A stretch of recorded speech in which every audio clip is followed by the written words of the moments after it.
Hi, everybody. We're here. We're live. So exciting. We are here to talk about this weekend, the animated Oscars, both feature films and shorts. I am film critic Rachel Wagner, and Animat is here, Matt Burnett. Matt, thank you so much for coming on and doing this.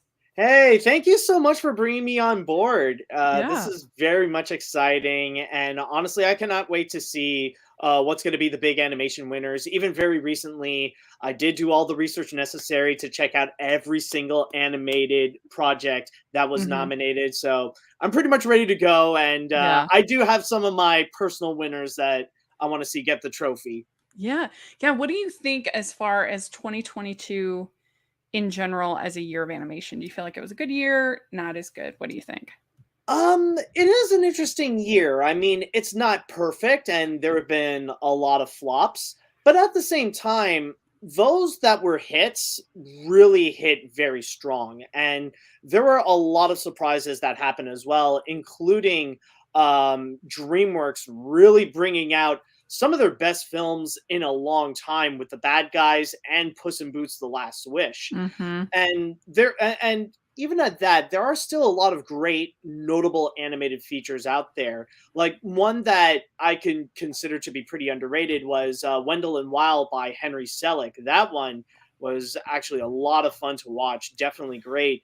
And then of Mhm. course there will be those that we are going to talk about, and even this year's list of best animated feature, they're actually pretty solid. Like we Yeah. got yeah, like well, we will talk about it Yeah. later, um I but yeah. wasn't the biggest fan of Wendell and Wild. I do admire the animation. I mean, so Mhm. it's beautiful, but I just thought the story didn't quite work for me.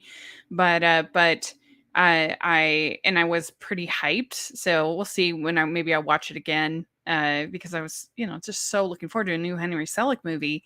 So maybe that's part of it, but I don't know. I didn't love the story, but the animation was really good. But it's surprising to me that I felt so positive about the year in a year where I was pretty meh on all of the Disney films, Disney slash Pixar.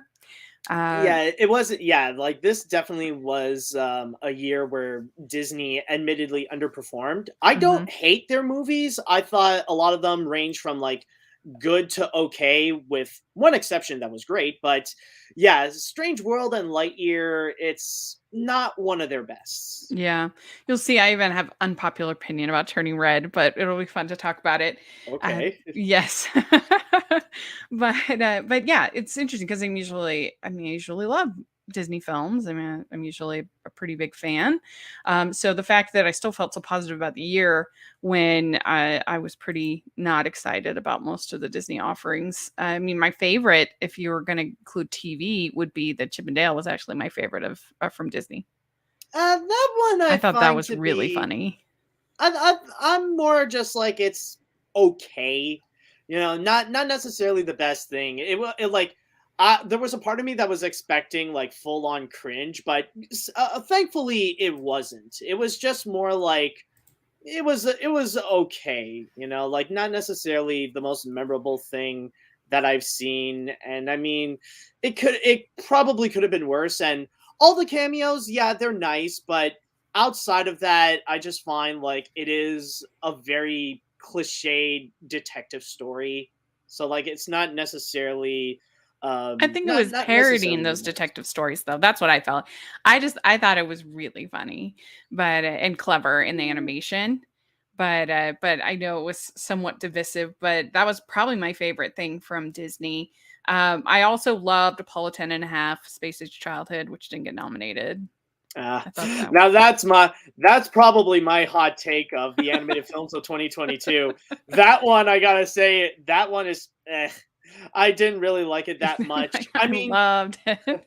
I just like, for me, it's just I feel like there was no sense of direction. Where I do like the concept of like this alternate universe where there's this 10 and a half-year-old Mhm. kid who's actually the first to go on the moon, but then Yeah. suddenly it gets continuously sidetracked over this 1960s nostalgia in American suburbia. And Yeah. as a Canadian millennial, I'm just watching this going like, Why should I care? I'm here to see the kid going on the moon. When are we going back to that?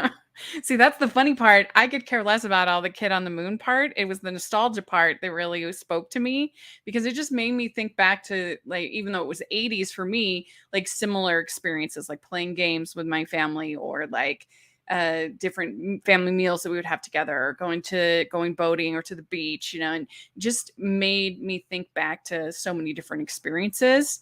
It's not a plot heavy film though, but I do think it's Linklater's best animated film in my opinion, over Scanner Darkly and Waking I would Life. I would say it's his best looking one, but for me, Waking Life is still his best. Yeah. It's really I enjoy Waking Life too. I loved that, and I also loved little indie called Little Nicholas. It was I've heard about that one. I haven't Yeah, seen it put it yet on though. your watch list because it was very very heartwarming. It's about little Nicholas, which is an old kind of like Dennis the Menace type of cartoon from Hmm. France. But it's also about the two creators, the writer and the illustrator, and their Oh. friendship. Yeah, as they and the character kind of talks to both of them and interacts with them. It's very sweet little movie. Oh, okay, that's nice. I'll definitely Yeah, I'll definitely consider it. yeah. And we have the chat room open. There's also the super chat if anyone feels so inclined. Jeremiah says, "Hi, Rachel and hi, Animat. You don't know me even a little bit, but I'm a friend of Rachel's and I've watched her videos since 2016." So, Oh, right? nice. Isn't that Hey, nice? Jeremiah. And we have some comments about Rescue Rangers. Everyone is a big fan. and Apollo had a Looney Tunes reference. There were lots of references, tons of Oh things about yeah. music, tons of things about, and we did obscure animation on it, me and Stanford, and we really spent the whole episode just like reminiscing about our own versions of whatever it was that they were doing in the movie, and I just really enjoyed that. But Jeremiah says they're just started. We're just discussing. That's right. Year in animation overall. Mhm. So uh, here's a question: Isn't Rescue Rangers live action? Hmm, It's hybrid. hybrid. Yeah, yeah. Which brings me to my next question: Do you Hmm. consider Avatar: The Way of Water an animated film? I know I it's mean, not like, in the contention, but that one is really tough to say because it's the same discussion that we would have with Avatar, and I don't I don't think so because technically, like, when you have human characters, like, they are live actors and they are shown. And even though, like, most of it is CG and, like, a lot of it is created as CG, uh, I I feel like it is kind of a complex matter because it's also the same kind of discussion that you would have in terms of mocap movies like Tintin or some of Robert Zemeckis' movies. mm-hmm. Um, in a way, I would say, like, I could see why people would say that, but I don't know if I would count Avatar as an animated film per se, especially when it doesn't necessarily advertise itself as an animated feature. Like, it's meant to be something that people take seriously as a live action movie. It's not Mm-hmm. necessarily it's not and it's not even like the whole discussion about 2019's The Lion King, where everything is animated. No, like, even in Avatar, there are some live action components. Yeah, they're live action components, but every shot of the movie has animated components too. So it is a tricky one. I think I would count it as an animated film, but I am pretty Okay. generous, I guess, with my definition. I mean, I just think with that many animators working on it, it's an animated film. I mean, but I would consider something that is only partial animated. I'd still consider something like, I don't know, like But, Mary Poppins. I but would then still again, like, if you open the door to that one, but then again, with that kind of argument, like, you could say, like, maybe even the Sonic the Hedgehog movies or even the Marvel films would mhm, technically count as like an animated film with the amount of, 'cause like, they people who did work yeah, on the visual effects. yeah, it's an interesting question. And it's getting more and more kind of murky what the Hmm. Academy is considering. Because at first they weren't even going to consider Apollo 10 and a half because of all the rotoscoping, which I thought was outrageous. Like Hmm. I think that it is an animated film. Just because they used one method over another method, I don't think that makes it not animated. So I was Yeah, really glad when they changed that around and they were going to consider it. yeah, that I do agree. Like, I can agree that Apollo 10 and a half is a full-on animated feature. I feel like that's something that they should have revised a long time ago. Yeah. Like that's also bringing up the same discussions of the mocap movies I was talking about, like Tintin or Polar Hmm. Express or whatever. Those are still technically animated features, despite how they are created. That Yeah. often uses mocap and stuff. It's so So weird yeah. because they claimed that wasn't that was the reason they didn't nominate Tintin, but they had nominated just I think the year before Monster House, which was the same format. That was a Yeah, they did mocap. not. It was several years ago, but yeah, that is true. Monster House did get nominated. I don't know. It's just it feels weird the way that like they would try to put order into these things. It's just Yeah. I don't know. They constantly go and change the rules all the time. Hmm. Now, of course, Disney and Pixar have ruled the for most of the animated Oscars. How do you feel about the animated Oscars category? Do you feel it's a cop out? Some people do, that it kind of gives them an excuse to not nominate animated films for Best Picture because they've got their own category. What do you think? Mhm. Yeah, like I know the discussions have been pretty like have been increasingly controversial, and I know there was one YouTuber, I forgot his name, but he did put up a big video discussing about it. But for me, I feel like in the current stance right now, like we should still have the best animated feature category, because without it, then the Oscars are just going to flat out ignore animated films altogether. Like this is the only like let's be honest, this is the only representation that they can really have. And if you go and remove animated films, they're not going to go and try to update their rules so that they can go and include more animated features. No, they're just going to get rid of it altogether. For Hmm. now, it's just like it's not the most ideal way of representing animation in the Oscars and the Academy in general, but so far it's the only thing that we really do have until we can recognize until they can Hmm. recognize animated features more. I think it's more like change the format first so that we see more animated features get nominated in many other categories and win more Oscars. And then we can consider the option, okay, we don't need the best animated feature category. Yeah, because we've only had what Up, Toy Story 3, And and Beauty and the Beast. Beauty and the Beast. Those are the only I think ones that have been nominated.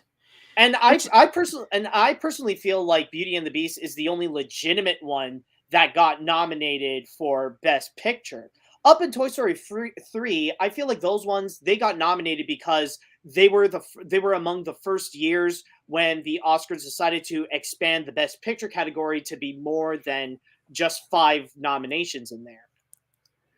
yeah, well, Up was the year after because it was 2009 was the first year because it was after The Dark Knight got snubbed in Mhm. 2008, and then I think Toy Story was in 2012, No, no, no, it was just the isn't it? year after. Or was it 2000? Oh, 2010. Sorry, 2010. Yeah. Yeah. So, and you're right. Yeah, I haven't thought about that. You're right. That is true. I mean, it is crazy when you think about that. Like some of the masterpieces of animation that weren't even really considered for best picture, like a Spirited Away, for Mm. instance, or something like that. That or Spider Verse or Yeah, you and know, a lot of people especially thought Pinocchio might get in this year for best picture, and it mhm. wasn't. Yeah, no, but it is especially after Toy Story 3 when that one got nominated for several different awards.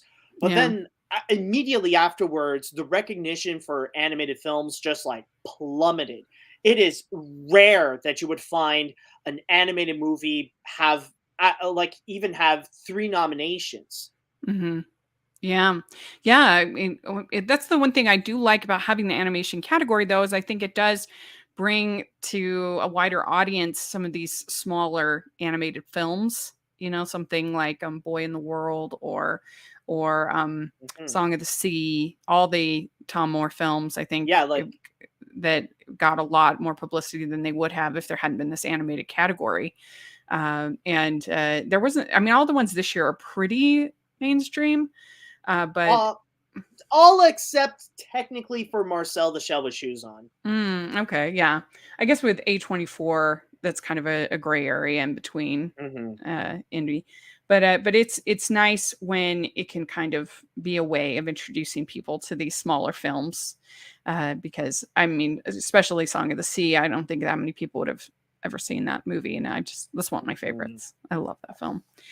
We do have some comments. Animation Fan says DreamWorks had a very great 2022. And that is very true because their 2021 was abysmal. It was Yeah. absolutely terrible. They've And had a so, terrible few years, yeah, actually. for Like for them, 2021 was laughably bad. yeah, Even 2020 was not even that great. I think they only had Trolls troll. World Tour. Did Croods come out that year or was it 2021? Yeah, no, no, no, it was. Yeah, I think Yeah. it was 2020 as well, like right at the end of it. Yeah.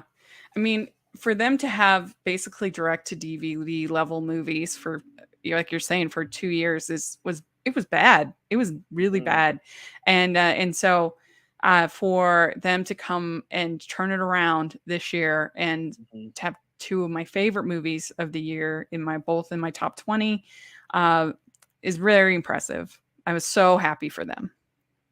Oh yeah, even like the bad guys, it was very close to making it to my top 5, but it's Hmm. technically my number 6. Like it's Yeah, still a fantastic film. yeah, I loved it. I thought it was so just fun. It was funny. I loved it being set in LA. They're all the landmarks that because I've traveled Mhm. there quite a bit, that I recognized and knew. And you don't see that often in animated films. You'll have something like San Francisco or something, with a little Yeah, bit of mysticism about it, but usually you don't have real life places in animated films. So that was, I thought, really fun.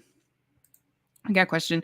What do yeah. you guys think will be nominated next year for best animated feature? I'm trying to remember. I I mean, did a whole we're still starting 2023. I mean, hold on. I mean, you got to go with figuring that is probably a high candidate. Probably Yeah. Elemental is probably a high candidate. That I Um, would say most likely Wish, then Elemental from the things I've heard in mhm, D23. yeah, yeah. I mean, they played this sizzle reel before for Wish and before Hmm. Ariana DeBose sang at D23, and it was it wasn't the best. It was very, Really? I mean, self-congratulatory with Disney saying we are the reason people wish on stars and all things have led up Oh. to this moment. And like all this stuff. Like, okay, calm down. Oh, okay. So it's more the presentation. I was worried about like the animation or what they're showing in the movie. Yeah. I am really looking forward to this Super Mario's movie. I mean, I've Yes. never been that big of an Illumination fan, but they haven't given me a reason to be. And I actually enjoyed this recent Minions. I actually thought it was pretty funny, but but they've never done anything that really pushed them artistically. Hmm. They've never done they're I call them the McDonald's of animation. Like they make like fast food that people love and that sells and they make tons of money and more power to them. But I'm hoping, I just feel like with this that there's a little bit more artistry there. There's a little bit more there Hmm. than I've seen in other um films from Yeah, them. like yeah, I will admit, like I've defended Illumination because like I feel like because of the way they stay safe, people give way too much hate for it. But Mhm. I do agree, like they're not like they haven't done anything that's like so mind blowingly spectacular. But Mhm. with Mario though, it's like one of the biggest risks that we've Yeah. ever seen for an animated feature. Like the fact that you're making an official Mario movie, that's already risky in itself. Yeah. And so far, with all the trailers that they are showing, including the hype that's coming for the trailer tomorrow, it's so far it looks like the risk is more and more paying off, Mhm. and we'll wait and see how things go next month. But yeah, like as a lifelong Mario fan myself, it's definitely among my most anticipated movies of the year. Yeah, what did you think of the Mayhem Turtle Mayhem trailer? I actually liked it. I'm probably more in the category of like a casual TMNT fan, but I really did like how they really emphasized the teenager aspect in TMNT. And I feel like it really makes a lot more sense about these characters to go and explain how they are, because in many of the other adaptations, you barely get the sense that they are legitimate teenagers, more just mutant ninja turtles that still have a lot to learn. But now that they emphasize the teenager aspect, it kind of sheds a new light on these turtles that, like, Yeah. the way they are, it's self-explanatory because they are teenagers. Mhm. I loved it. I am a sucker for this hybrid 2D CG, Spider-Verse inspired animation. I love it. I was saying on Twitter the other day that there may be a time when I get tired of that animation, but that time is not now. I still love Uh, it. well, I love honestly, Mitchell's versus Machines. I love Puss in Boots. I just it's so beautiful to me. honestly not that surprised that you loved it, considering that the director of this is Jeff Rowe, who co-wrote and co-directed Mitchell's. So, Mhm. and I, Well, I feel like I see more of Mitchell's in this than I did with Spider-Verse. yeah. So that does explain it. And I mean, it goes without saying, it makes the animation look awesome. Mhm. Yeah, and speaking of Spider-Verse, we have the sequel, part 1. Ah, of That's course. definitely a Yeah. contender. Oh yeah, I that's mean, the definitely fact a that they strong. waited and they're taking their time on it gives me much hope that it'll live up because I love the original. It dazzled me. And so hopefully it's going to be good. Oh yeah, definitely a fantastic contender there. Like already the hype is massive. And surprised they're still keeping a lot of surprises with this one. And I Hmm. feel like with the two previous trailers, like technically they're both teasers, so there's going to be a lot in store. And that's another one that, yeah, I do agree. I cannot wait to see how it goes. And who knows, like maybe it will outperform what they did in the first movie. Yeah. One last one. Well, there's Nimona, which I'm really looking forward to. That's going to be Yeah, fun. of And course. but Suzume, I'm super excited for from Makoto Shinkai.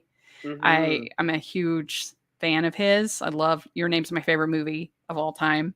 Really? Yes, I love it. And then Weathering You was not as good, but I still enjoyed it. And the animation, at least the animation is going to be amazing. So Oh I can't yeah. wait for that.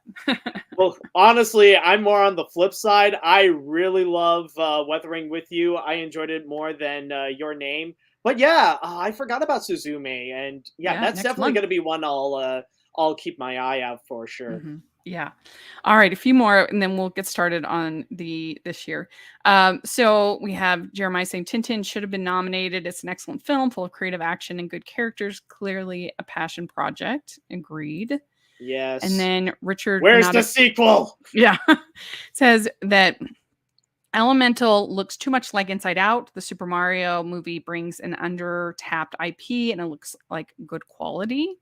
I agree. I'm a little bit concerned about that with Elemental. It just feels like we've done so many movies that are like looking inside of the world, whether it's looking inside of the world of monsters or looking inside of the world of emotions, looking inside the world of luck. Like there's just been so many of those movies. Then So, again, I honestly, I'm more optimistic. I'm more in a wait and see kind of mood, mhm, because like with Elemental, we've only seen a teaser trailer. I mean, yeah, you've probably seen a bit more because you were at D23, yeah, but I would argue technically I remember a few years ago when we had that same argument with Inside Out. Like people were talking about like, oh, this theme is getting a little bit too mhm. repetitive. Now we're at what if feelings have feelings and stuff like that. And it turned out to be amazing. Yeah, So I think that the key will be this romance. If I'm I mean, I'm a romantic girl. I love romantic Mhm. comedies. I think that this romance, these characters, the romance work, I think it'll work. Yeah, and I want to see, and I really want to see Peter Son like actually make it as a true Pixar director. Yeah. I know technically the first time around it didn't work out with the Good Dinosaur, but technically he just came in to fill in after like the troubled production and stuff like that, so that doesn't necessarily count. But this one is like, this is going to be his personal story that he's going to tell, the kind of movie that he wants to make from beginning to end. So honestly, I'm really rooting for him considering he's such a prominent figure in Pixar. Yeah, I am too. I am too because I liked his Cloud movie, the Oh, short. Partly Cloudy, yeah. Yeah, that Yeah, was that fun. was cute. That was Yeah. cute. So Animation Fan says maybe Mario Nimona Chicken Run 2. We forgot that. That has a Mm, definitely chance. I mean, they love Aardman in the Academy. oh yeah, that is true.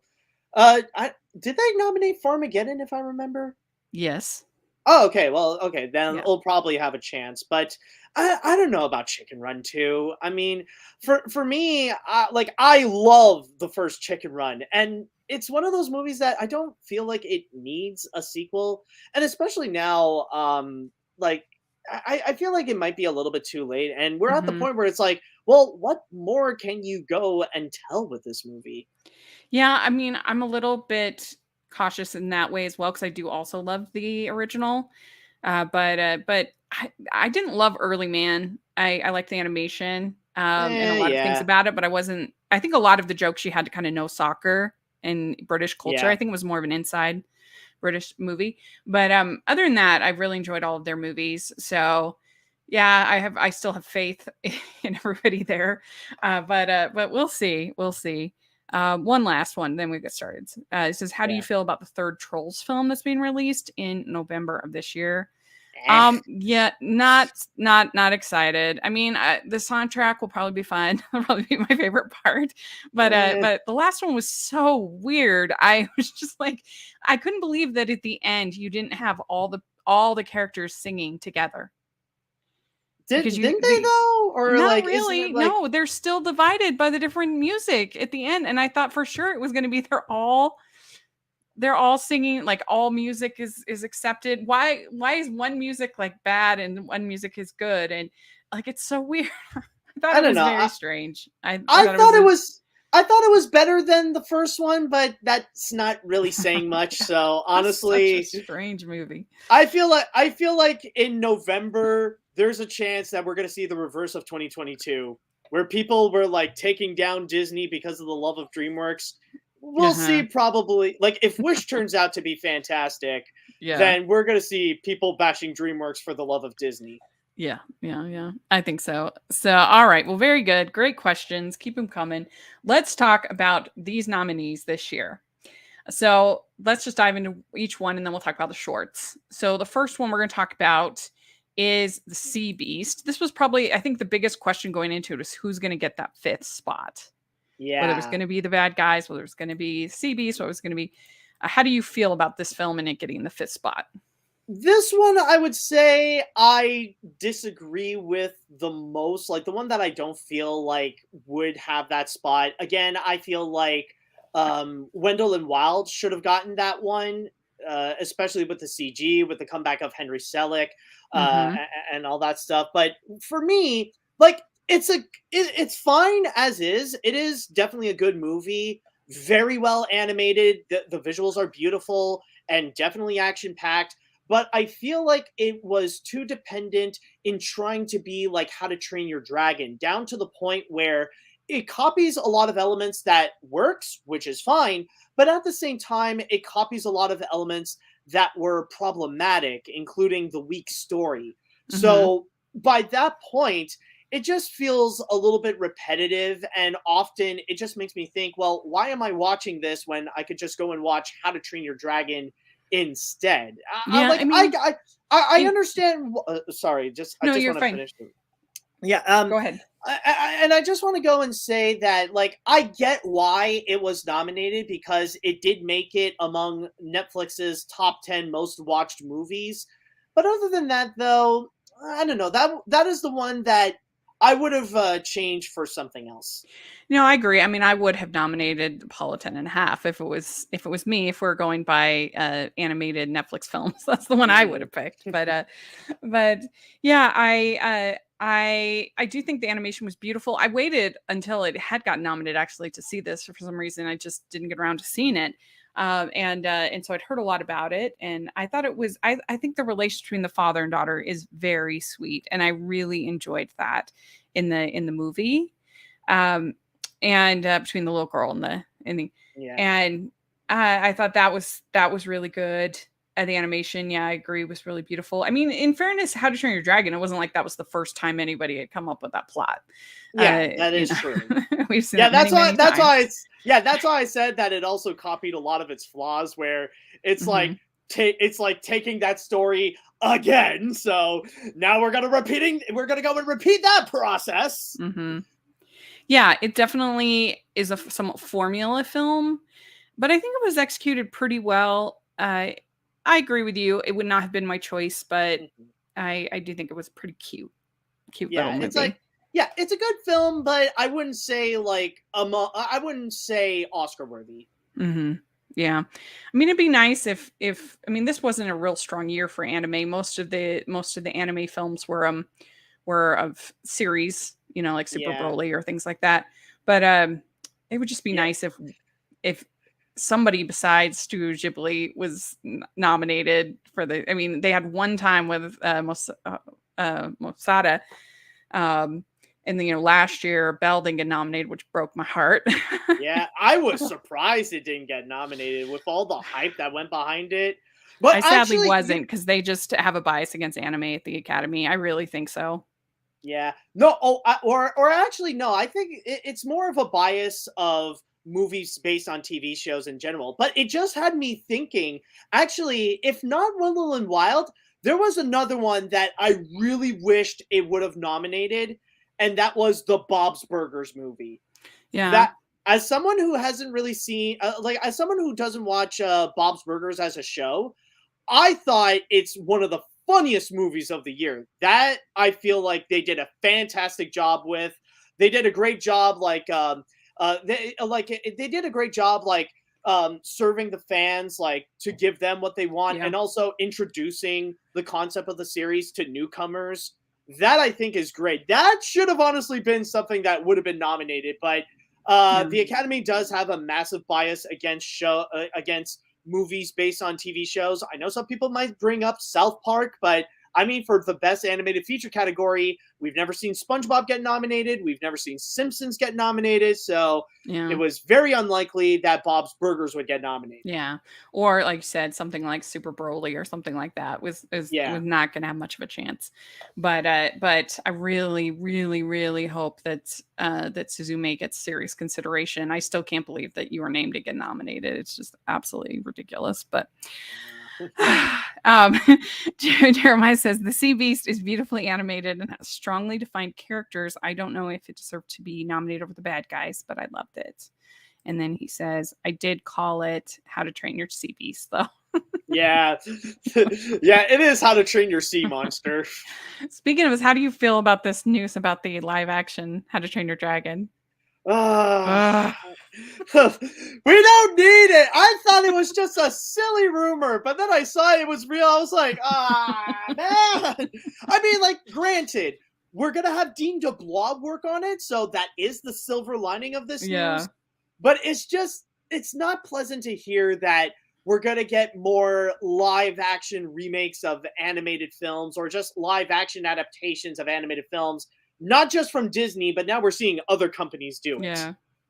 Yeah, and I just always hate the way that it's marketed. Even if I end up not loving, but even if I end up enjoying the movie, they always phrase it as some kind of like improvement. See it like you've never seen it before, and this kind of things, and it Mhm. just rubs me the wrong way.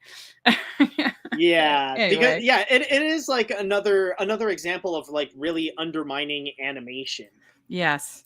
Yeah, and then you have people like Chapek saying that adults aren't going to want to watch Little Mermaid. They're going to put their kids to bed and not want to watch Little Mermaid or Pinocchio, and you're just like, what is wrong with you? Well, he's out, so I Thank mean, goodness. justice is served. All right. Well, next we have Marcel the Shell with shoes on. Man, what a wholesome as F movie. And I don't think you've done a Animat review on it, have you? No, I haven't. I didn't think I was so. only nah. It never really came across my cinemas. It was Mm. a friend of mine, Ryan. He actually got me the Blu-ray of it, and I was able to watch it during the weekend. It Okay. was a yeah, and I'll say right now, it is such a very, very lovely movie, and I could say honestly, I do consider it to be among the top contenders in the nominations Mhm. because of how wholesome and sweet it is, like with this entire tone, and not to mention how it really does play around with your emotions, especially with the relationship between Marcel and Nana. Yes. I absolutely loved it. It was my co-number 1 for the whole year as far as movies, and I loved the story. I loved how clever they were about all the different ways that Marcel moves around and Hmm. does his work, and just the whole search for his family, I thought was so warm-hearted and sweet, and there are some people say, "Oh, it's not an animated film," but what I would say is not only is obviously the lead character is an animated character, stop motion animated character, but actually almost every single background that you see is a created background. It's not just in live action space. If you go in to learn more about it, they they created, like, he's surrounded by actual backgrounds. It's not just Ah. in for most of the scenes.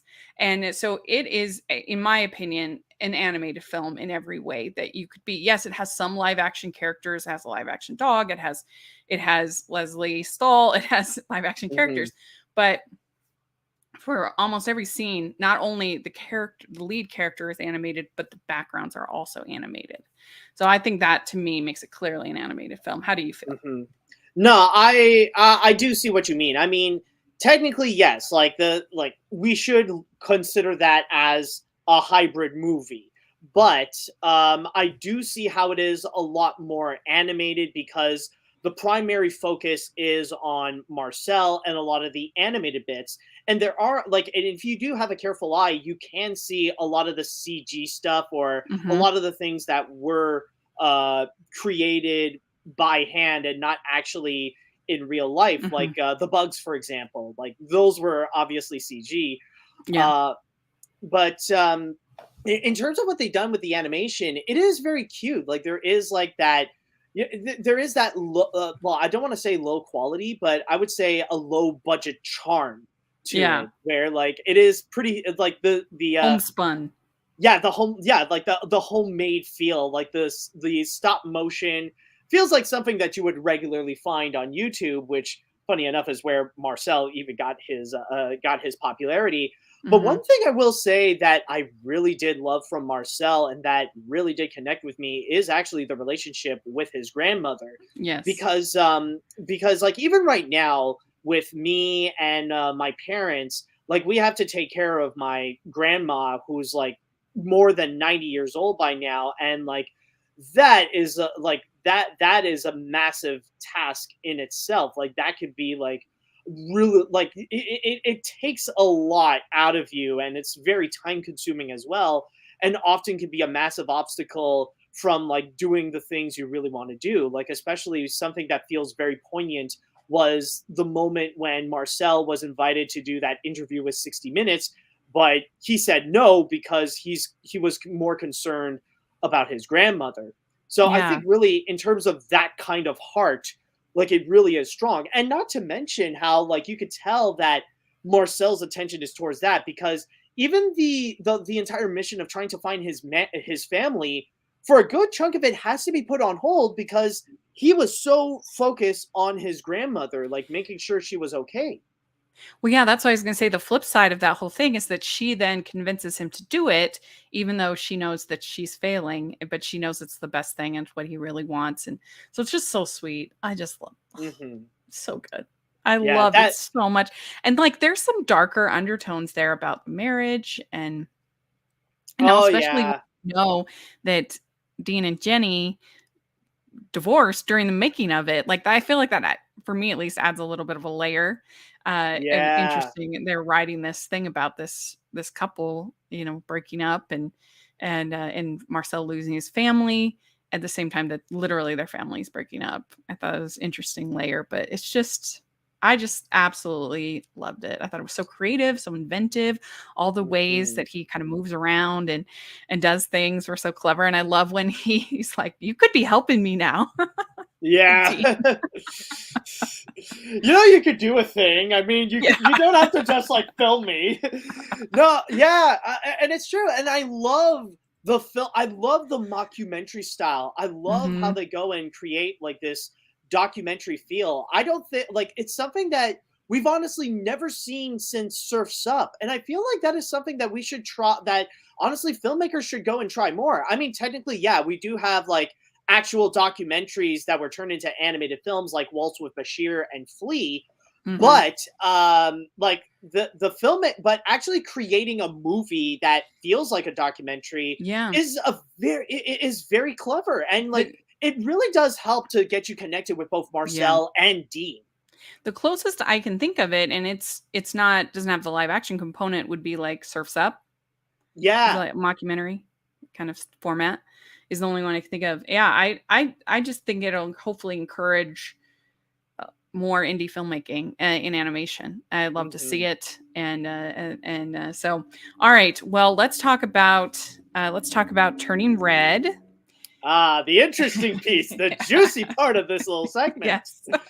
Yes. So the thing for me about Turning Red is that I didn't I admired what it was trying to do, but I didn't think that it was particularly successful in achieving that for me. I liked the animation. I liked uh, the music. I thought was fun, but I thought that the mother was over the top and just a complete cliche and just too much. Like when she's yelling at that convenience store thing, I was just kind of like, come on, what? How is this young man responsible for her drawings in any way? And how could you possibly think that this is going to be like an effective way of child raising your child? And if you knew that this was part of your family, why didn't you talk to her about it? Why didn't you tell her what it was going to happen? Like, I don't know. And I just felt like the metaphor got really muddled.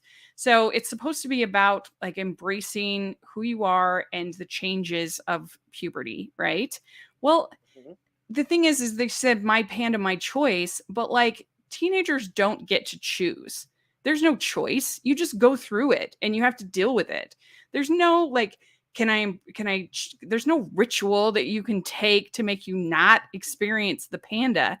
And so I just felt like, boy, it came off as not very helpful, I don't think, to kids that are struggling with those things that are happening.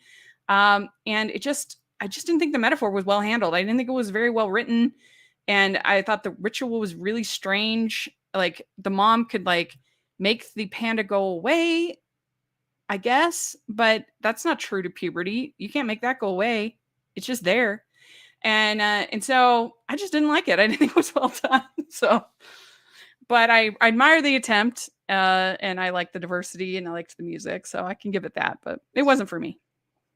Well, I would disagree a little bit because for me, I really did enjoy Turning Red. I'm not going to say that it is among Pixar's top tier. Like some of the story, like it's not the best writing that did come out of Pixar. That I can agree. But one thing I was surprised about is how this really does feel like a different flavor from Pixar. Like this is completely different than what we would get in most of their other feature films, especially when it comes to the comedy. I can't really recall if there's any other Pixar film that put the comedy as its top priority, and this one managed to nail it very, very well. Like this was a very amusing and very comedic feature where a lot of the laughs really do nail it, and a lot of Mhm. the personalities come out very strong with May and all of her friends.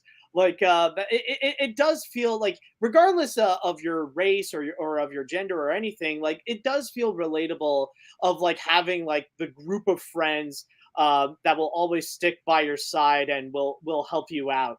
That I definitely did feel like it was heartfelt and it was fun. The cultural aspect though, I can't really comment on the accuracy of it because, well, I mean, like even though like I can comment on the Canadian aspect, like Yeah. yeah, they did manage to nail that down, and it's funny to see like all the cute little references to Canada, like in the beginning when you see like the first time we see May as a red panda, we see the family just relaxing and eating some Tim Hortons and stuff.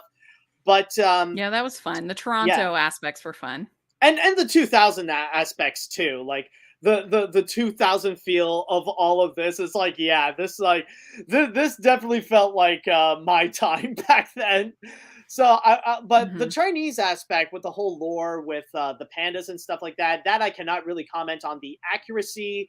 Like I don't really know all that much on Chinese culture, but it does add a bit of an interesting twist to it. Like it does explain a lot about the entire family heritage and why she would go and turn into a panda, and how we see both sides of it that are both a blessing and a curse, and how we see like and of course like the metaphor of puberty and periods, of how like it can really go and play up with your emotions, and how there can be some benefits to it, but there's also some flaws to it. So for me, I guess like it definitely it worked a lot more for me than it did for you, and I do understand a lot of the flaws that can be present. Like again, the writing not the best, and the story maybe not Pixar's most original tale. Mhm.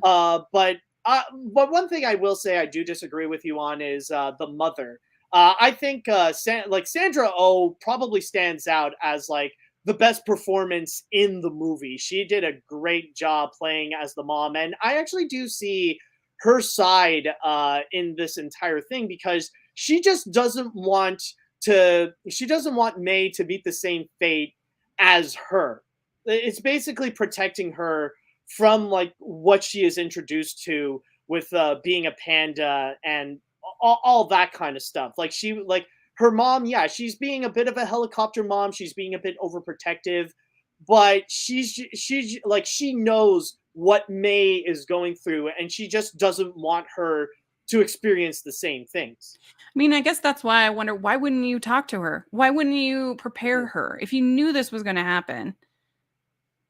Yeah, but still, it's just I guess it's like she doesn't want to go back to the trauma of what she went through, because you saw at Mhm. the end where like she was like when she was a teenager and like completely broken down. So Yeah. like she doesn't want, yeah, she probably just doesn't want to talk about it, because like she herself doesn't want to really relive her experience of it. Mhm. Yeah, I just again, not to belabor the point, but I just felt like they made it a thing of choice, and puberty is not a choice. It's something that you just have happen to you, and it sucks and it's hard.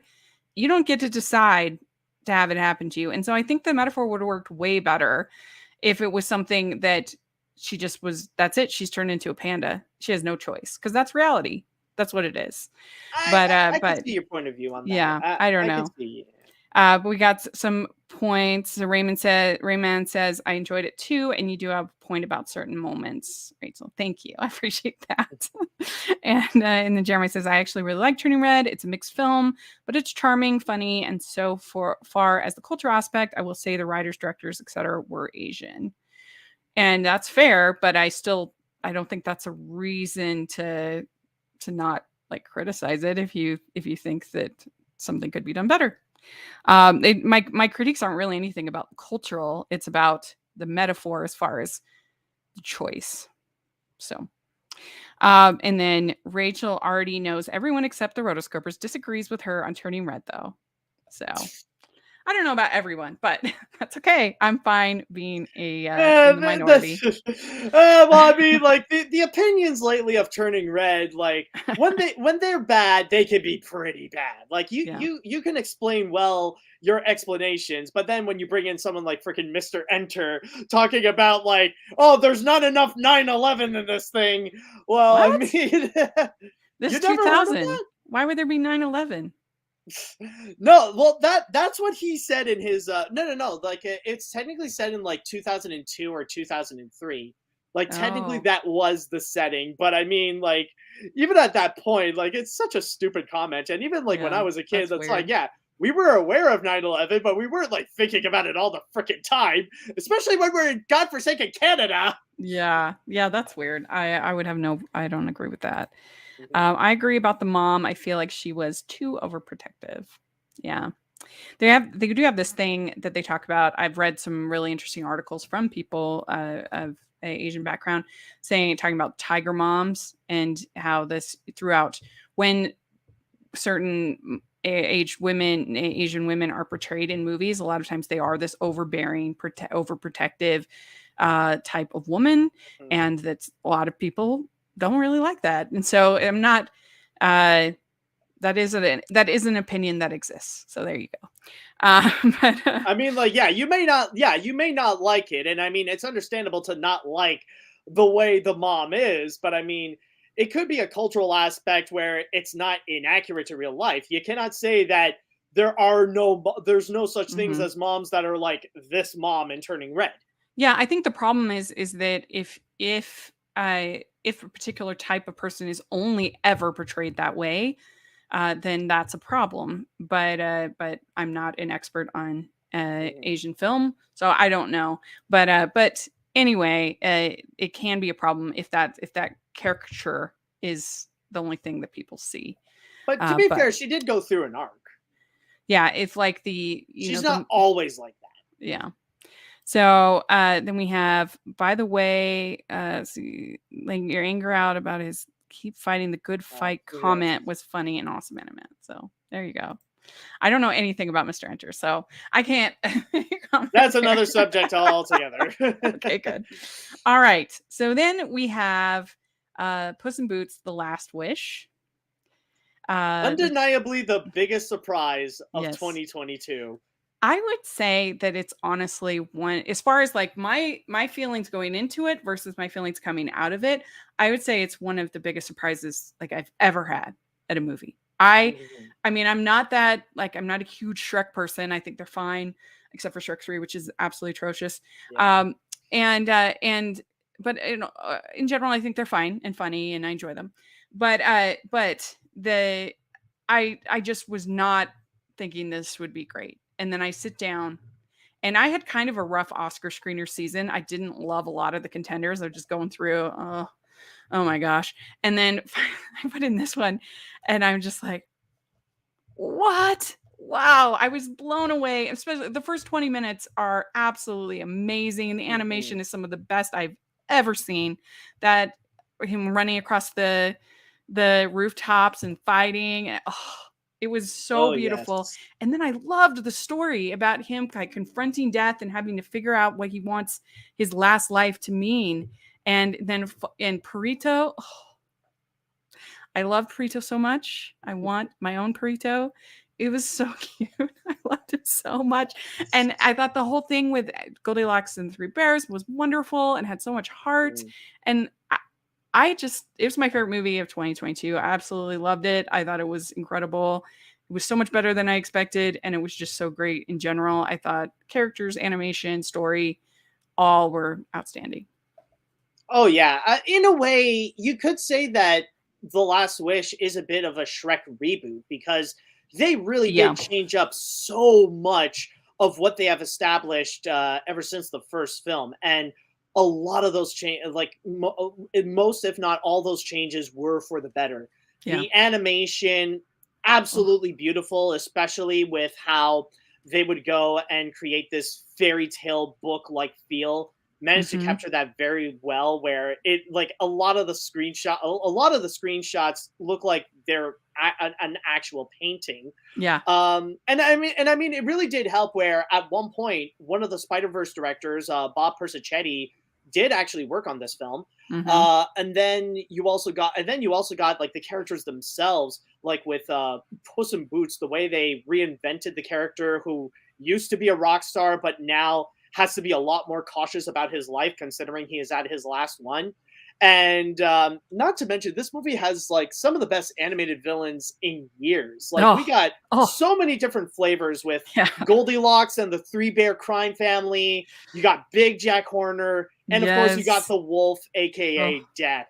Like you got all these varying types of villains, and they all work and beautifully, and they all have like their own standout yeah. moments, like so Most fantastic. the scariest villain I've seen in an animated film in I couldn't even tell you how long. I mean, it terrifying. And I saw it once at home on the screener, and then I went and saw it in the theater, and there was a little girl sitting like across the aisle from me. She was terrified. absolutely terrified every time the wolf came on. And I was like, yes, like I miss it because I think it's actually kind of fun for kids to get a little scared. Like I think kids like it.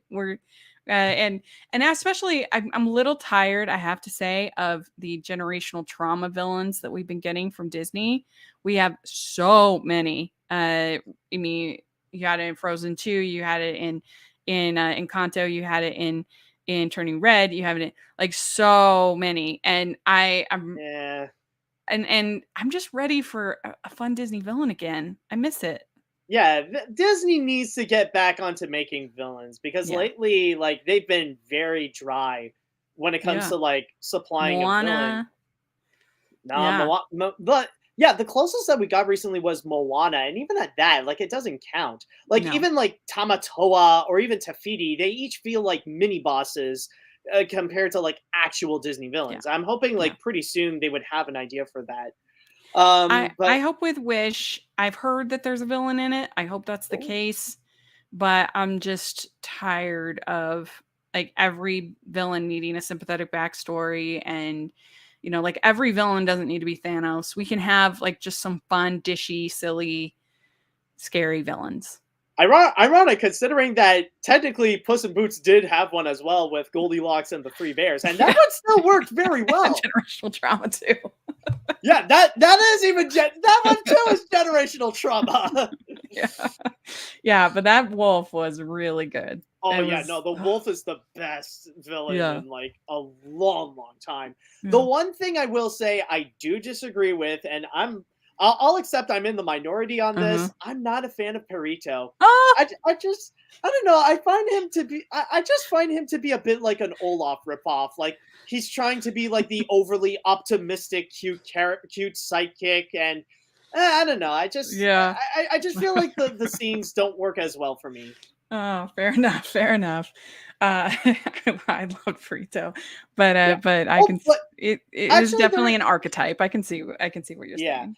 Oh, but there is also another thing I really did like from Puss in Boots that I do feel like is a major improvement since the Shrek films is the way they do all the fairy tale references and the Disney references. Yeah. Because beforehand with the Shrek films, like, yeah, at the time it was fun, it was cool to do. Like, a lot of it is trying to be cynical towards Disney. Like, Hmm. it was trying to be a satire of Disney films. But lately, like, it just like it can feel a bit mean spirited. It's not really that cool nowadays.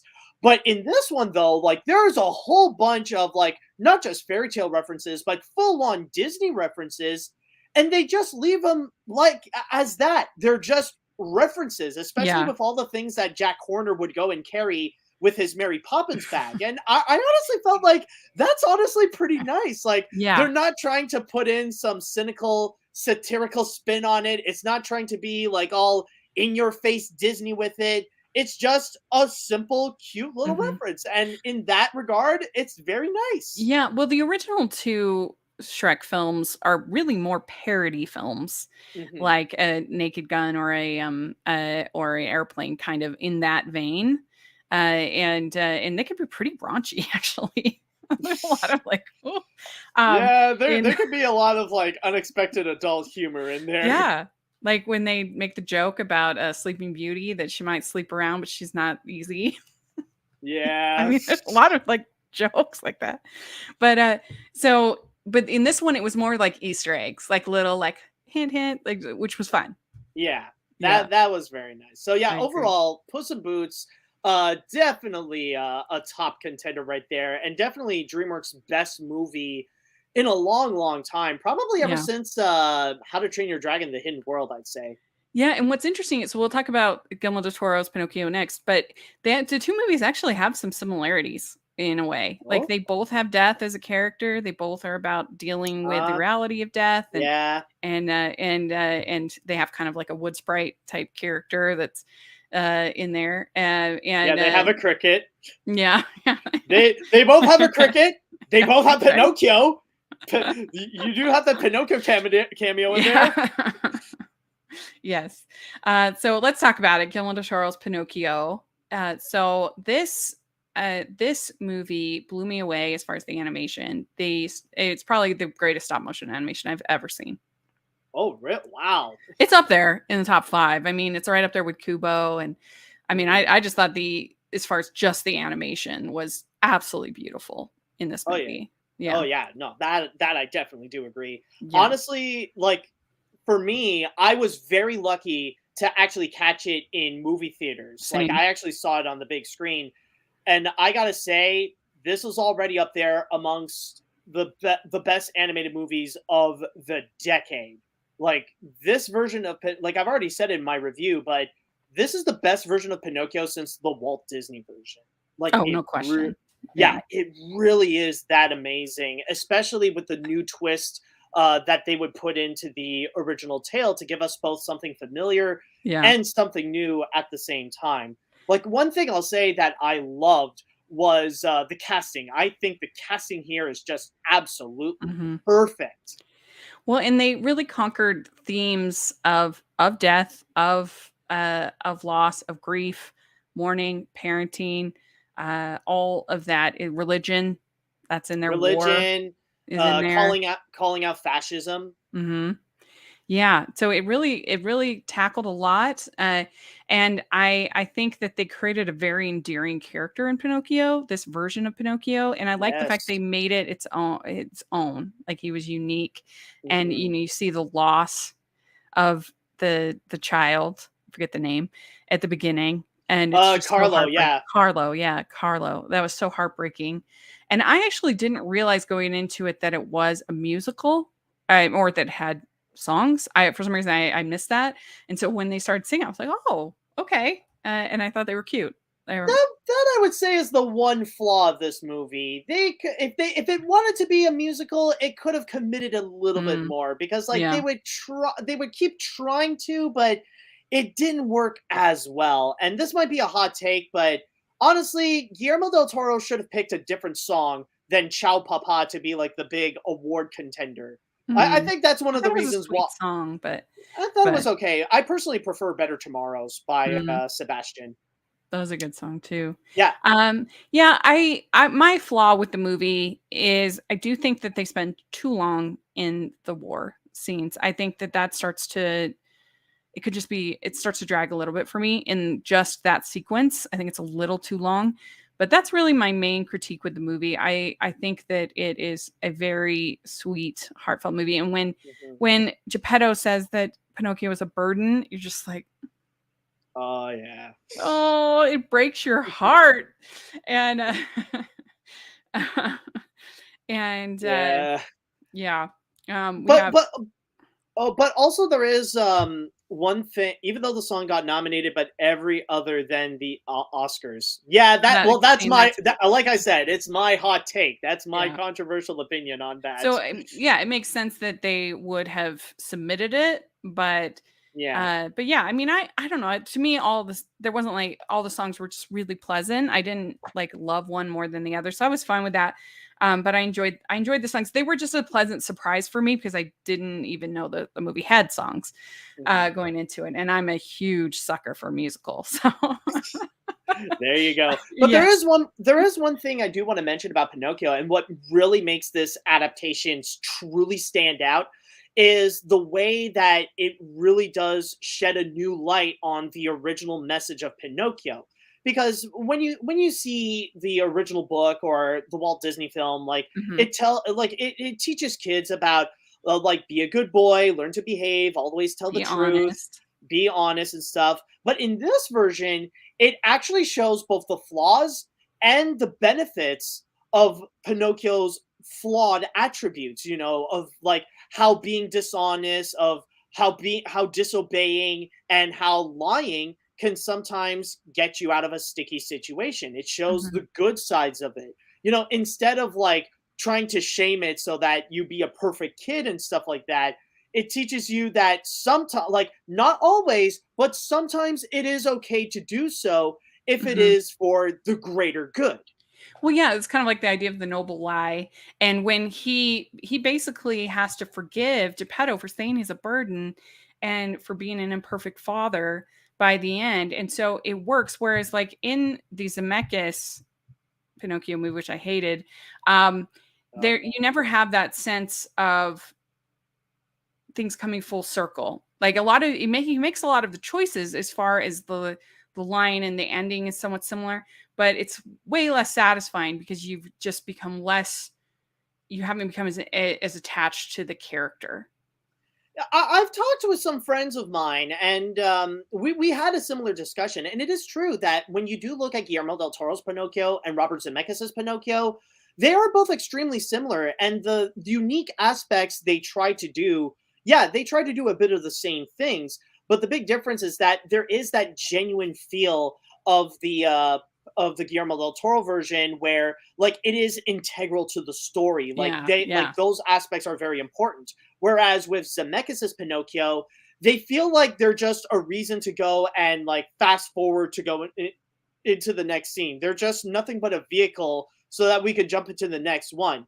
Like that's one of the biggest problems with Zemeckis' Pinocchio is when they would go and try, like, you would have one scene and then they would say, all right, it's over. Now they immediately jump onto the next. Like how they would immediately go from, all right, Pinocchio managed to escape Stromboli's wagon, and then suddenly, yeet, now we're okay.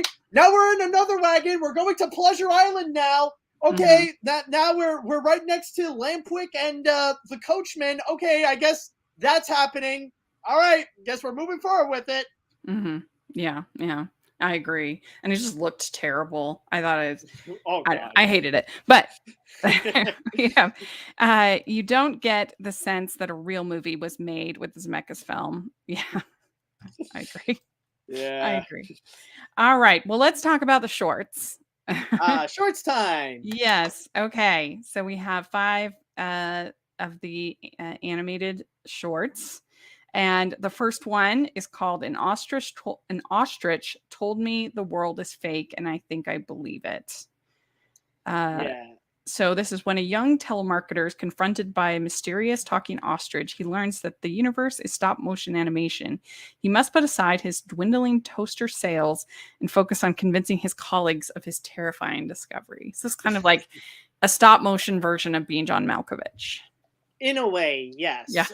And in that, yeah, in this movie, in this short, I feel like that's the one that animation fans would probably like the most because of the way that it's so unapologetically stop motion. Because the grand majority of how this movie is presented, we actually look through, we actually watch it through a camera monitor, and we see like around it in the backgrounds, we Yeah. see the stop motion actually being made. And from there we see that element of like suspense and a little bit of horror the more that he realizes that he's nothing more but a stop motion character. And I feel like it's pretty cool with the way that they would go and include that aspect that like a cartoon character is starting to be self-aware that he is a cartoon, but it's not like comedic in the style of Duck Amuck, but it's used in an Mhm. element of like of a horror film that is being used like to feel unsettled, to get that unsettling feeling. Have you ever heard of a short called The Burden? It's a Swedish short No, I about haven't. yeah, it's a really, really good one. It was at Sundance. I don't think it got nominated for animated short, but it's these little vignettes, and one of them includes a telemarketer, but this like mice dancing in a grocery store, and then there's like these talking fish, and it kind of reminded me some of this one kind of, and it's a really fun little short if people check it out. But anyway, and so that kind of reminded me of that. I thought this was fun. I enjoyed it. I thought it was sweet, and I'm just Mhm. a sucker for stop motion, so. Yeah, that one is a really cool one. That's among one of my favorites of the shorts.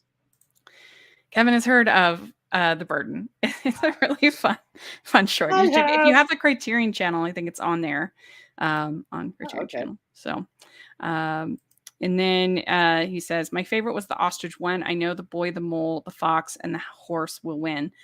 I We'll we'll it's we'll this we'll, one's a we'll get into that. this is a hard category to know what's going to win because there aren't the precursors like you have in so many other categories. You have the Annie Awards and you have some other ones, Mhm. but it's a little bit hard to know, and they can be pretty random. The Academy what they pick. They Uh, could, but I yeah, feel like this year might be. might be a little more predictable than others, especially like after what I've seen with the Annies. Like the So do Annies you definitely agree made it clear. do you agree then that the boy, the mole, the fox, and the horse will win?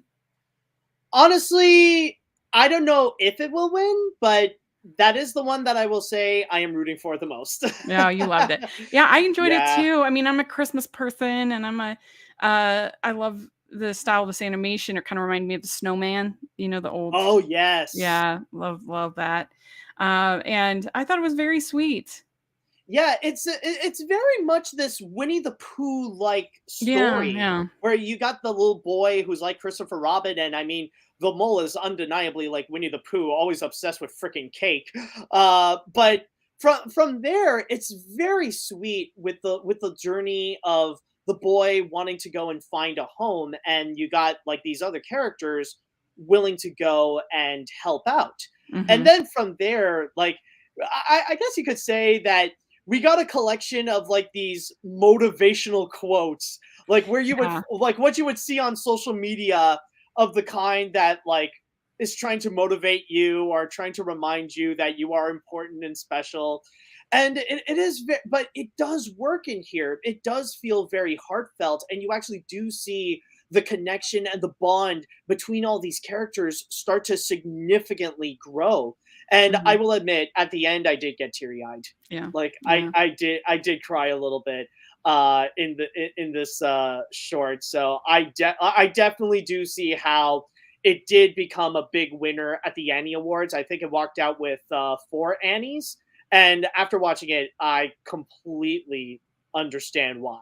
Yeah. Yeah, it's very, very heartwarming. I think the Winnie the Pooh is a good comparison that it's trying to teach, kids lessons and some people might say it's a little heavy-handed, but I enjoyed it. I can understand that. Like a Mhm. lot, yeah. Like I said, a lot of it just feels like a bunch of like Facebook motivation quotes that it would go and deliver, and I can see how it's not for Yeah. everyone. Where like sometimes it goes too hard. There is one thing though; it might be a little bit of a spoiler, but there was one moment that really did throw me off because I remember there was a moment where like everybody was settling down, everybody like decide, okay, let's have a break, and then suddenly the horse was lying down, and then he told the boy like, "Come here, there is something I must tell you." And like he says it in a pretty weak voice and he sound pretty tired. And I was just sad. I was like, "Oh no, is he going to die?" And then he says, "I can fly." And I was like, "What? Wait a minute. I did not expect that at all." The one that I thought of was actually Totoro, but that it kind of had some of those same feelings of like the child learning from the somewhat magical creatures, and it sort of reminded me of that a little bit. A little bit. I see more Yeah. Winnie the Pooh than Totoro. Yeah. Yeah. All right. So then we have ice merchants, and every day a Oh boy. father and his son jump with a parachute from their vertig- ver- vertiginous cold house attached to a cliff to go to the village on the ground far away where they sell the ice they produce daily. And I have to say that this one was my favorite. Really? Yeah. I can definitely see how it is a top contender. Like this is the kind of short. And on a side note, I believe this is the one at the Annies, which it did win Best Animated Short. But in this one, it does have a lot of weird concepts, but they do all tie together where it does make sense in the context of the story. And also, I just got to say this right now: do not watch this short if you have a fear of heights, Yeah. because oh man, the placement of that house Yes. not recommended. And like there's a lot of things I will admit, like at first it does throw you off a little bit, like the house that is like set on a cliff very high, and also the legs on the father, man are they long. But still though, a lot of it does make sense where like it does introduce some weird concepts at first, but then suddenly at the end it does tie all together where like you understand the direction that they are going with. You do get why they would go and make these choices. Like, why is it that the boy and the father would always buy hats every time they would go down to the town? Why is it that they want to go and be up on that cliff? Well, you know, and you understand like all the scenario, and especially like why is it that it's only the boy and the father and there's no mother present? You know, Mhm. they introduce all those concepts, and even the Christmas card look is actually very nice as well and Yeah. very well animated. So honestly, it actually does a great job where maybe it doesn't give you the best first impression, but it does explain itself very well about all the creative choices in order to create this heartfelt story. Mhm. It kinda reminded me a little bit of La Luna. A little bit, yeah. Yeah, yeah, which I love. Mhm. Okay, then we have the Flying Sailor, and, this is probably my least favorite of the group. It's telling this story about these 2 ships in Halifax Harbor, this explosion, the disaster. I don't know, I just didn't love it. I was just kinda like, It's "Why a are we full telling this story? What are we supposed to you what's get the point?" you get a flying sailor, but he flew in the worst way imaginable. Yeah. And I really hate to say this because I really want to support the National Film Board of Canada. I actually live about half an hour away from the studio itself, so like I want to represent my local animators and stuff. But I got to be on your side on this one, and yeah, I would say that this is my least favorite, mainly because like it feels like it's trying to be very artsy.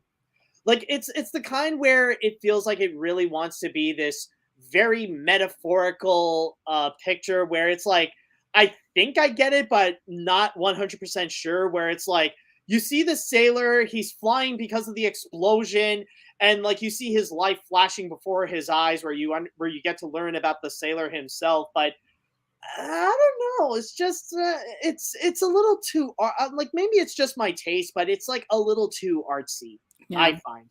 yeah, yeah. And then lastly, we have My Year of Dicks. This is Ah, an yes. imaginative 15-year-old is stubbornly determined to lose her virginity despite the pathetic pickings in the outskirts of Houston in the early 90s. And this, I particularly really enjoyed the animation, especially the anime nods were a lot of fun. Yeah. That was Yeah, especially when the girl goes full on anime mode explaining about the Sesame Street scene with Snuffleupagus. yeah. I mean, she basically becomes a Sailor Moon character. Oh yeah. Ironically, this I like that moment reminds me a lot of Turning Red, because like even that anime style feels a lot like Mhm. the drawings that May would do, like with her Yeah. love of that guy. So And I liked the anime that was one thing I liked in Turning Red was the anime, style. I thought that was fun. I oh enjoyed yeah. that. Yeah. Yeah, like that anime influence, like that was definitely cute.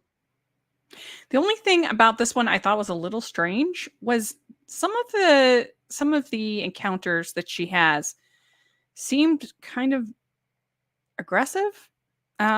Like I wasn't sure if like there was true consent. Some of them seemed like not good guys, and it seemed to be played for laughs. And I was like, is this assault Mm. being played for laughs a little bit? I don't know. A couple of them made me a little uncomfortable, but I still overall enjoyed it.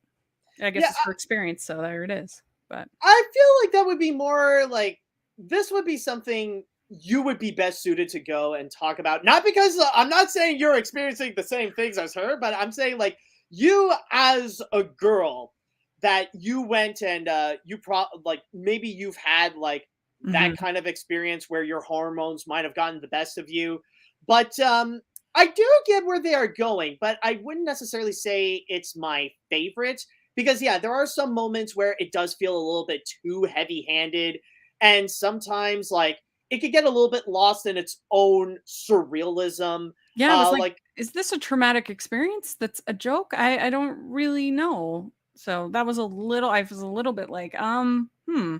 But yeah, and like you do see like her attempts again and again of trying to get laid and stuff, of trying to lose her virginity, but sometimes you just feel like maybe she's just in this massively toxic environment. It's just like it does give like some uncomfortable experiences, and mhm, at the same time you're just unsure if some of them are on purpose or if they're not.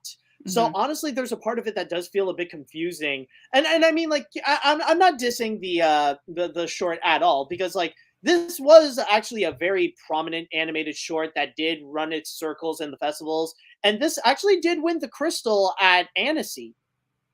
Okay. So like yeah, this was a top contender, and I guess like I that can explain how it got nominated at the Well, Oscars. also I can understand how it'd be effective at the festivals as well because you'd have her there to kind of explain Oh, some of these darker moments that are a little confusing for me. That if she was there to say like, okay, this is what this means, or to talk about it, I think that that would actually be really helpful. So it seems like a perfect movie for the festival yeah. experience. Yeah, it's a festival movie for sure where you need Pamela herself to come in and Yeah. actually explain like what is going on. Mhm. But I think that this all, even though we were kind of hard on the Flying Sailor, I would say as a whole, this is a pretty strong group Oh of yeah. shorts. I think sometimes I'm like, what? Why did you pick that one? I'd say that these are all pretty enjoyable and there's nice variety and it's just nice. The shorts are a really nice way to particularly honor animators in a way Oh that yeah. that you don't get to for the feature films as much because it's the directors that are Mhm. but most of these shorts are one or two women, two men women projects, and so you really get to recognize the animators, which is nice. Yeah, you do. Yeah, in this one, you really do get the sense of the indie side of animation. Like you Yeah. get tons of different flavors in here.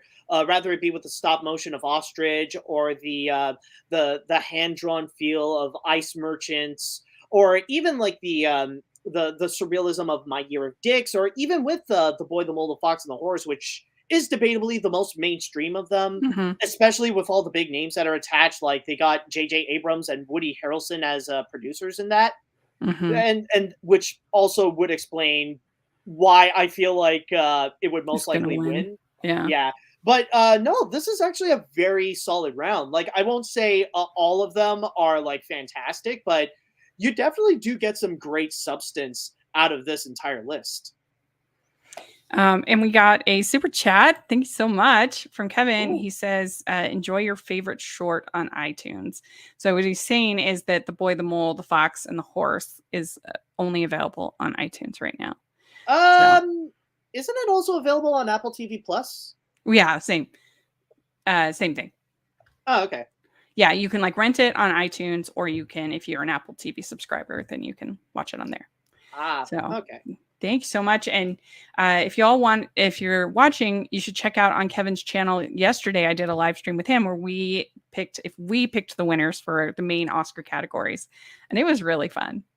He Ah. wore tux. I wore a nice dress. It was pretty fun. So check Are that you out. good? Are you gonna go and dress up again for Sunday? Yeah. Well, actually, I'm going to be traveling again. Last year, I was Oh, traveling and everything was insane. I was in New York last year. And then this year, I'm traveling because I'm going to South by Southwest Film Festival. And it's Sunday is my travel day. And then, I start attending on Monday. So I'm really excited about that. I'm oh, going as nice. press. And this is the first time. Well, no, they've accepted me as press, but this is the first time in person as press to Ah, South by Southwest. So I'm really, really looking forward to it. I'm actually going as a representative of rotoscopers, which oh, is, cool. yeah, yeah. So that was cool. That was very nice of Morgan to do that for me. And so hopefully I'll be able to cover some animated films. I don't know much that's out there, but I'm going to try Any while I'm big there. ones that are coming out in South by Southwest? I've like hardly had a moment to even like plan. I did request some red carpets, but I know they're having the premiere of Dungeons and Dragons. Ah, So there's that. And I have somewhere I have it all listed down, but I can't think of it right now. But yeah, so it's going to be a fun week. I'm excited about it, and nice. I'll be more prepared this weekend. It's just been one of those crazy weeks. So that's happening, but I'll be with my friends Sean and Jennifer Chandler, and we'll be watching the Oscars, I guess, with them or following it at least. And so we'll see what happens. I think it's a pretty predictable year. It'll be. I feel like except for actor and actress, most of the other Yeah, categories are pretty. Yeah, even with For sure. we didn't really talk much about it, but we like even for best animated feature, I would say like technically is predictable, but not as much as like some of the others. Like, yeah, I mean, Pinocchio is most likely going to yeah. win, but at how with how the Oscars are doing right now, especially not giving Pinocchio other nominations like for Mhm. best song That's and true. best score, there is a chance where it might be a toss up between Pinocchio and Turning Red. Oh. Well, Turning Red hasn't won much, even at the Annies. Um, I'm just saying but that one because it's yeah, that would Disney. be your dark horse. I could Yeah. actually, if I was gonna, I think it will be Pinocchio. I actually could maybe see a Puss in Boots just because of this legs that it's had at the box office, and it just keeps growing and growing in momentum. And so that would actually surprisingly be my dark horse, but Ah, unlikely. that could. I mean, like, who knows? Like, again, Mhm. we But know its legs Pinocchio have is. been amazing. Oh yeah, no, Yeah. like especially going up against, especially like when it was up against Avatar. Yeah. Like what it's been doing, like how it's been doing on its own is like admirable. Yeah, and it's just so heartwarming because it's basically off of good word of mouth. People saying, "This is really good, go see it." And then another person says it, another person says it, and it just keeps growing. It's like The Greatest Showman in that way of like it just keeps building momentum. So it's very exciting. I mean, it made more Yes. money than Black Adam, Yeah. which is Who would have fun. thought? No. So there we go. And so yes, I do think that Pinocchio will win, and I really didn't know who would win, but you're right. They did win a lot of Annies, so Mhm. probably the boy, the mole, the fox, and the horse. I would say that, or maybe Ice Merchants. Like that, like the That's dark my horse. favorite. Yeah, the dark horse would be Ice Merchants. Hmm. Yeah. So my favorite of I mean, I loved Marcel. So I had like a number one between Marcel and Last Wish, Puss in Boots. Those are my two favorite movies of the year. I loved them both so much. And which one was your favorite of was it Pinocchio? Oh Was your yeah, favorite? Pinocchio. Yeah, Pinocchio it for was really sure. good. It was That also in or my top 10 of the year. Puss in Boots and Marcel. Yeah, they're so good. Oh yeah. So good. Yeah. All right. Well, very good. Thank you so much. And thanks to everybody who listened and commented. Really appreciate it. And where can people find you on social media and your channel?